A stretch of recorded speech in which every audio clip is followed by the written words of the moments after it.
Olá, querido irmão, querida irmã, você que nos acompanha nesse momento pelas ondas da Rádio Comunidade FM de Bom Sucesso, pela web Rádio Nossa Mãe de Birité. Sou padre Frei Inácio José, pároco da paróquia de Nossa Senhora das Mercês, Arquidiocese de Belo Horizonte, doutorando em Teologia Bíblica pela Faculdade Jesuíta de Filosofia e Teologia FAGE, autor e escritor do livro A Misericórdia como Caminho de Salvação, que pode ser adquirido pela editora Dialética. Nesse domingo estamos celebrando a festa da Sagrada Família de Jesus, Maria e José. É um desdobramento do mistério da encarnação. Nós acreditamos que Deus se fez pessoa humana para nos salvar e Deus se fez pessoa humana no seio de uma família. Então nós vamos meditar esse bonito mistério. E as leituras desse dia são Eclesiástico, capítulo 3, alguns versículos do capítulo 3, do capítulo 3 de Eclesiástico, Colossenses, capítulo 3, versículo 12 a 21, e Mateus, capítulo 2, versículo 13 a 15 e 19 a 23. Vamos meditar com alegria a santa palavra de Deus. Pois, muito bem. Na primeira leitura, Eclesiástico, alguns versículos do capítulo 3 do livro de Eclesiástico, nós temos aqui regras para a vida em família. Então, são regras da sabedoria judaica para a vida familiar. E a grande característica que se prevalece nessas regras é o respeito aos pais, a boa conduta e o bom sentido, né? Então, vale recordar que o honrar pai e mãe, inclusive, é um dos mandamentos. Está lá em Êxodo 20:12. Esses conselhos também aparecem, por exemplo, lá em Tobias, capítulo 4, versículo 13 a 21, quando se orienta os filhos a cuidar e a respeitar bem os pais.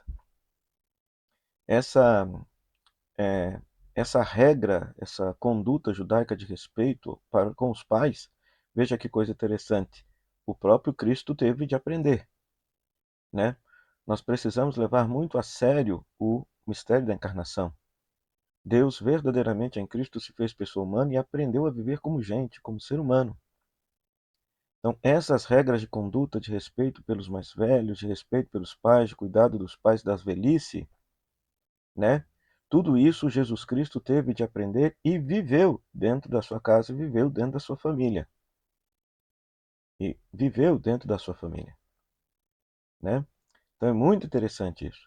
Então, se na primeira leitura nós temos uma ênfase no modo como que os filhos devem cuidar do pai e da mãe, na segunda leitura, que é Colossenses, capítulo 3, alguns versículos do capítulo 3 de Colossenses, aí a ênfase é muito mais no aspecto do do relacionamento de marido e mulher e do relacionamento de modo geral.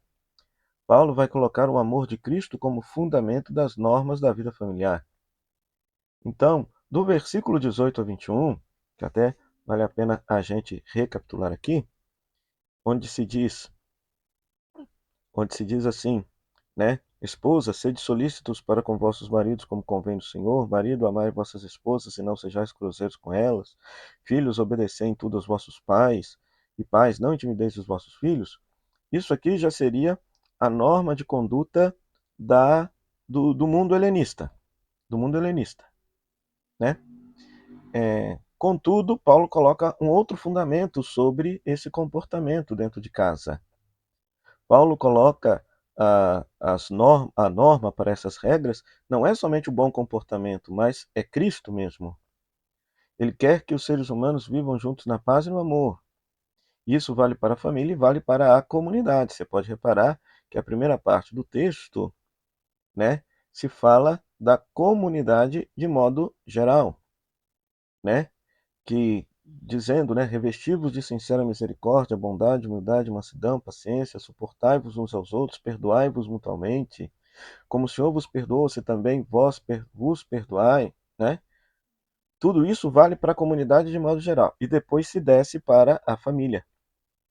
Então se coloca como critério da boa conduta e da boa convivência o amor de Cristo e não mais aquilo que estava sendo estabelecido como costume na cultura grega de então, né? Onde se vive a paz, a palavra de Cristo a encontra acolhida. E ali também se descobre a alegria da oração e do trabalho em comum cada dia. Então é interessante que isso, dentro do contexto do mistério da encarnação, então voltando o olhar para Jesus, então a gente entende que essa boa convivência que Jesus teve dentro de casa foi também aprendido, foi algo que Cristo teve de aprender, né? Teve de experimentar, teve de ser educado nesse comportamento, né? Cristo não nasceu sabendo todas essas coisas, não. Então ele teve de aprender a se comportar bem dentro de casa com seu papai e com a sua mamãe, com São José e com Nossa Senhora, né? Então, por isso, é bom a gente revisitar qual é a missão do papai e da mamãe hoje dentro de casa para transmitir um bom comportamento e valores para os seus filhos. E aqui fica a lição de Paulo na segunda leitura. O fundamento desse bom comportamento está no amor de Cristo por todos nós. E por fim, no Evangelho, nós temos esta cena da fuga para o Egito, né? A fuga para o Egito. A fuga para o Egito e a instalação do lar em Nazaré. Então nós temos aqui 3 etapas da infância de Jesus: Belém, Egito e Nazaré, que não são mera casualidade. O nascimento de Jesus em Belém, segundo a Escritura, se deve ao fato de cumprir a profecia de que ele nasça da cidade de Davi. Depois, a fuga para o Egito é porque Jesus vai experimentar já na sua pequena infância aquilo que o povo de Deus experimentou na escravidão do Egito, a saída do Egito. E depois a ida para Nazaré, a experiência de, e aqui vale ressaltar um detalhe, né, que talvez muitos não percebam, o detalhe de que ele não pôde voltar para sua casa, não pôde voltar para o seu lar, e por isso se desloca para Nazaré para lá viver. Isso no relato de Mateus. No relato de Mateus, a casa, o lar de Jesus é em Belém, e eles são obrigados a fugir dali para o Egito e depois para Belém, por conta da perseguição política dos reis, do rei Herodes e do filho do rei Herodes. É diferente de Lucas, que coloca que a família é de Nazaré, se deslocou a Belém por causa do censo e depois retorna para Nazaré. Diferente, os relatos são diferentes, né? E aí, veja, nessa narrativa, Deus conduz a, a Jesus desde pequenininho e seus pais o protegem. Então, Mateus quer demonstrar nessas etapas que se realiza a vinda da salvação para Israel. Chega à plenitude a missão do povo, que também saiu um dia do Egito até a terra prometida, conforme Oséias 11:1.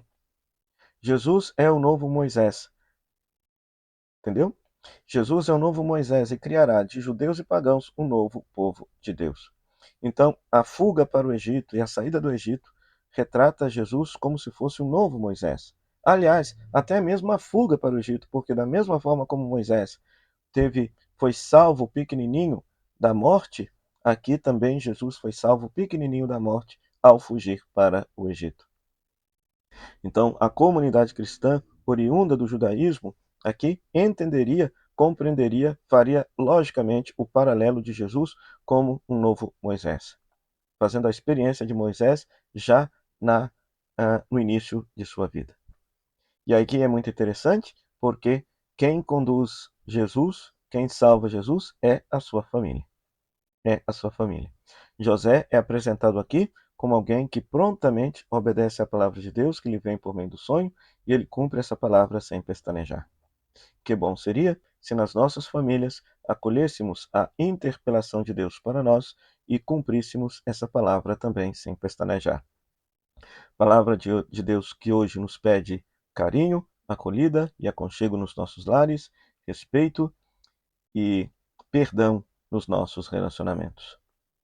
Peçamos ao Senhor, portanto, pelo mistério de sua santa encarnação, que Ele abençoe as nossas famílias e que nas nossas famílias possamos também fazer a experiência da presença de Deus.